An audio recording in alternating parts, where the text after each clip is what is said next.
O momento sombrio de Lewis Hamilton na Fórmula 1 ganhou mais um capítulo no GP da Hungria, onde o britânico terminou em 12º, longe da briga por pontos e ainda mais distante da performance do companheiro Charles Leclerc, que conquistou a pole position. A jornada com a Ferrari SF25, que começou repleta de expectativas, hoje parece naufragar em frustração. Abre aspas. Não me sinto frustrado, porque não poderia ter feito muito mais. Não esperava nada desta primeira parte da temporada. Não tinha expectativas. Mas foi muito pior do que qualquer uma das minhas outras temporadas. Essas palavras foram ditas por Hamilton à Sky Sports F1 após um fim de semana decepcionante. A temporada, que começou com promessas de liderar uma nova era na Ferrari, vive agora seu período mais turbulento. Desde o início do ano, a comunicação com o engenheiro Ricardo Ademi tem sido problemática. Já na estreia em Melbourne, Hamilton questionou a estratégia sob chuva e ironizou: não era para chover menos? Perdemos uma grande oportunidade com essa estratégia. Na China, tentou minimizar o tom das conversas, comparando-se com Verstappen. Fui muito educado nos meus comentários e não xinguei.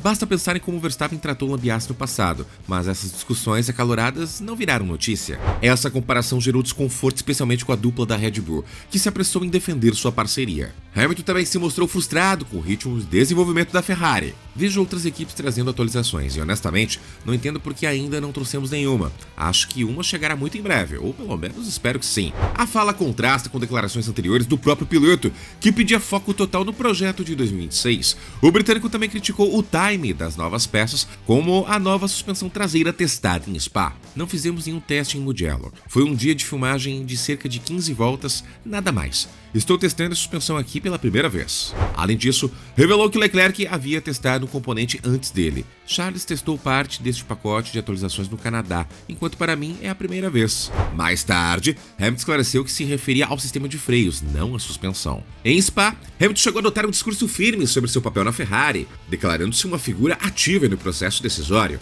Acho que meu trabalho em Maranello também é questionar todas as áreas de trabalho e cada pessoa na equipe. Alonso e Vettel não ganharam um título com a Ferrari, e eu me recuso a deixar isso acontecer comigo. Ele revelou que havia entregado documentos internos com sugestões para melhorar o desempenho da equipe, posicionando-se quase como um consultor técnico da escuderia. Mas em Budapeste, essa postura foi atropelada pela decepção. O problema não é o carro, porque o carro está na pole. Talvez a Ferrari precise trocar de piloto. A pior temporada da carreira, com 14 etapas disputadas, Hamilton ainda busca seu primeiro pódio pela Ferrari. Em um circuito onde venceu 8 vezes, ele saiu da Hungria com mais perguntas do que respostas. Sua chegada a Maranello, cercada de expectativas, tornou-se o retrato de uma parceria que ainda não entregou o resultado e ameaça desandar emocionalmente. O que parecia ser um grande domingo da Ferrari virou um pesadelo em poucas voltas. Após conquistar a pole position do GP da Hungria, Charles Leclerc chegou a liderar confortavelmente boa parte da prova, mas terminou em decepcionante 4º lugar, superado por 2 McLarens e por George Russell. Ao fim da corrida, Frederic Vasseur tentou dar explicações para um desempenho que despencou de forma drástica. Abre aspas. Precisamos investigar, mas a diferença não era enorme. Mas a verdade é que nos 2 primeiros turnos estávamos no controle. No primeiro, conseguimos até construir uma pequena vantagem sobre Piastri. No segundo turno, estávamos sob um pouco mais de pressão, mas ainda conseguimos manter a primeira posição. O colapso começou após o segundo pit stop, quando Leclerc trocou um conjunto de pneus duros por outro. A partir dali, o ritmo da Ferrari simplesmente sumiu. Leclerc foi ultrapassado primeiro por Piastri, depois por Norris, e em seguida por Russell. No trecho final, estávamos 2 segundos atrás do ritmo e perdemos completamente a corrida e as posições. É realmente decepcionante, porque até aquele momento as coisas estavam indo bem. Charles teve uma ótima primeira metade da corrida, deveríamos ter esperado um desempenho muito melhor no geral. A corrida de Lewis também não foi ótima. Inicialmente acreditava-se que a queda repentina de performance estava ligada ao comportamento dos pneus, mas Vasseur revelou uma suspeita mais grave: problemas no chassi. Tivemos problemas no chassi, mas acho que a partir da volta 40 no segundo turno. Já o declínio começou a partir do terceiro turno.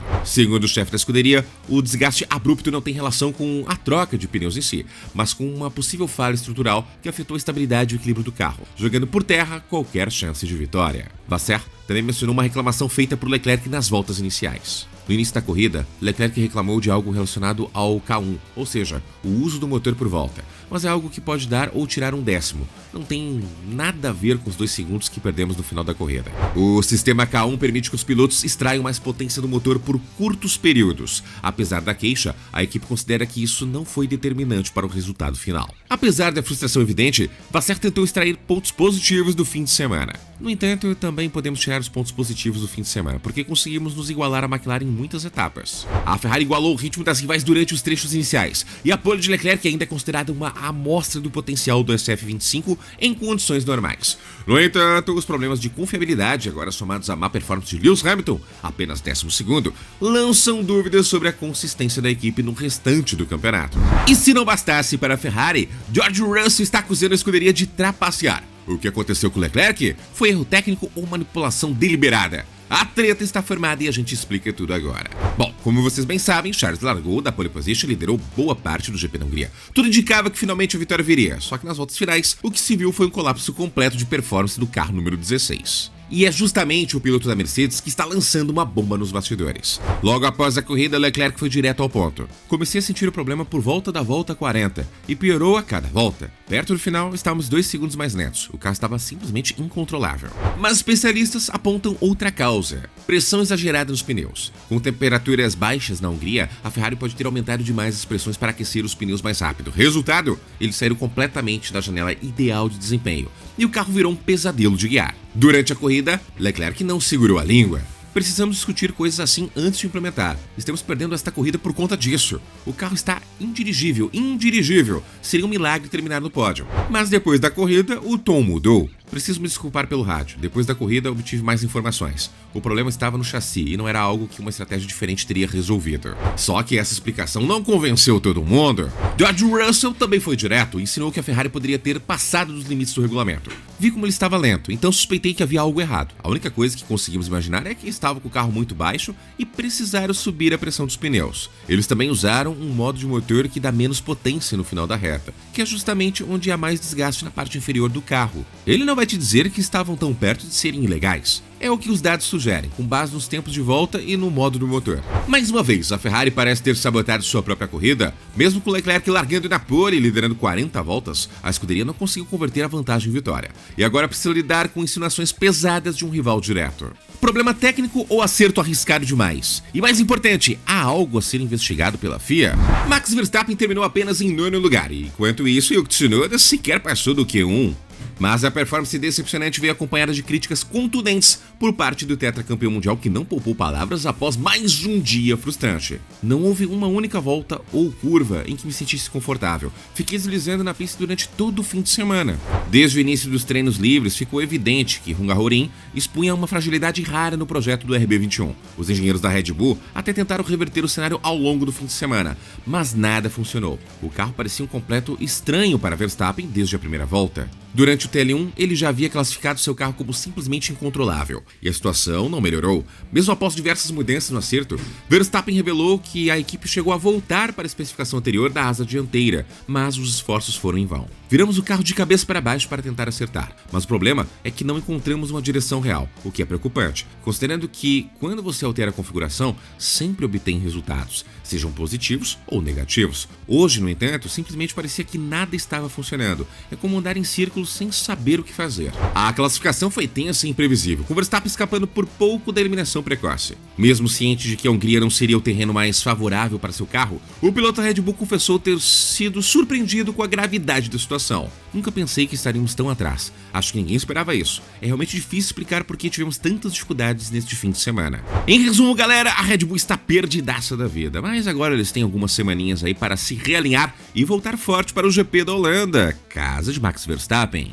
A Sauber viveu 2 domingos completamente diferentes no GP da Hungria. De um lado, a alegria de Gabriel Bortoleto com o 6º lugar, o melhor resultado de sua curta trajetória. Do outro, a irritação de Nico Hülkenberg com uma punição polêmica em uma corrida que ele mesmo definiu como exaustiva. O estreante brasileiro fez uma corrida sólida e cruzou a linha de chegada na 6ª posição, com uma performance consistente e livre de incidentes, o que reforça a evolução da equipe. Estou muito feliz, é o melhor resultado para mim até agora. Mais do que resultado, Gabriel valorizou o fato de que ele vem em condições normais, sem depender de abandonos entre os líderes. Em uma corrida normal, conseguimos colocar o carro em 6º. Isso mostra o desenvolvimento da equipe. O Brazuca também fez questão de destacar o nível dos adversários à sua frente, o que ressalta ainda mais o feito da Sauber. Só havia McLaren, Mercedes e Ferrari na nossa frente. Não teve nenhum carro top que bateu. Essa colocação veio pura e simplesmente da nossa velocidade e desempenho como equipe. Se para Gabriel foi um domingo inesquecível, Nico Hülkenberg teve um dos mais frustrantes do ano. O alemão foi punido com a penalidade por suposta queima de largada, uma decisão que ele questiona há até agora.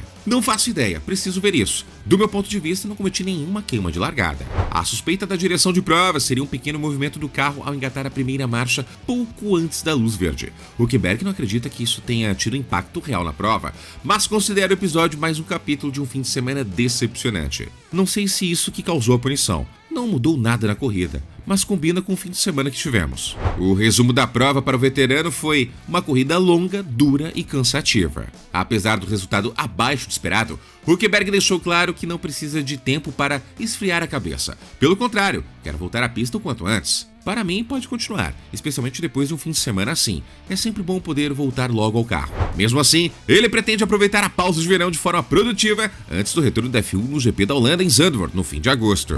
O GP da Hungria também foi especial para Fernando Alonso. E olha só, Gabriel Bortoleto, como comentamos, também foi para lá de especial, porque ambos estão em momentos bem distintos da carreira. Fernando Alonso, 44 anos, Gabriel, 20 anos. Eles cruzaram a linha de chegadas em quinto e sexto lugares, respectivamente, marcando o melhor resultado de ambos em 2025 até agora. No fim da corrida, após disputarem posições em uma batalha respeitosa, os dois trocaram cumprimentos calorosos diante das câmeras, celebrando o ótimo desempenho e a parceria que vem se formando entre o experiente espanhol e o jovem brasileiro da Sauber. Depois da prova, Alonso voltou a repetir um elogio que já havia feito anteriormente sobre Gabriel, desta vez ao jornalista Jorge Peiró. Ele é o melhor estreante da sua geração. Se fosse inglês ou algo assim, seria notícia. A opinião do veterano ganha ainda mais peso ao se considerar o currículo recente de Gabriel.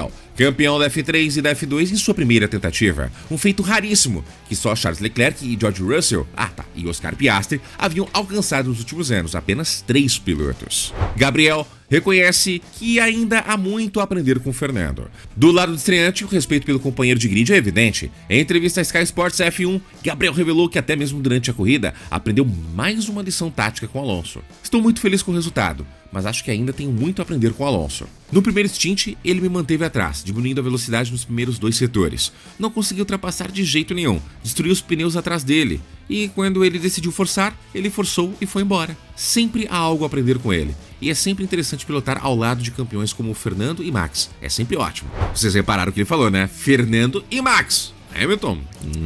Não falou, hein? E a dobradinha entre Alonso e Bortoleto no top 6 representa mais do que pontos valiosos do campeonato. É um reflexo do amadurecimento técnico da Sauber e da Aston Martin, além da conexão crescente entre gerações. O espanhol, que em breve deixará o grid para atuar como embaixador da Audi, tem visto em Gabriel um sucessor digno e talvez um reflexo do piloto determinado que ele próprio foi no início dos anos 2000. Enquanto a F1 entra agora em sua pausa de verão, Alonso e Gabriel descansam com motivos de sobra para sorrir. Um vê sua experiência ser reconhecida e seu legado se perpetuar. O outro vê o futuro se desenhando com velocidade e promessas. E lembrando aos senhores que a pausa de verão da Fórmula 1 é na Fórmula 1 dentro da pista. As coisas continuam acontecendo nos bastidores, ainda tem a janela de transferência de pilotos, contratos para serem renovados, ou até mesmo a Cadillac contratando e oficializando seus 2 novos pilotos. Por isso que eu convoco você a estar inscrito aqui no canal, porque todos os dias, sem queimar, de segunda a segunda, 7 dias da semana, por volta das 11 horas da manhã, você está almoçando com informação aqui no canal Hora do Piloto. Então aqui, meu amigo, não tem férias. Mas e aí, você do outro lado, curtiu a primeira metade do campeonato? Curtiu o desempenho de Gabriel Bortoleto? De 0 a 10, se você tivesse que dar uma nota para Sauber e outra para Gabriel, qual seria? Deixe aqui nos comentários. E no comentário de Gabriel, vocês viram que ele parece que ele já tem os seus campeões preferidos. Ou será que não?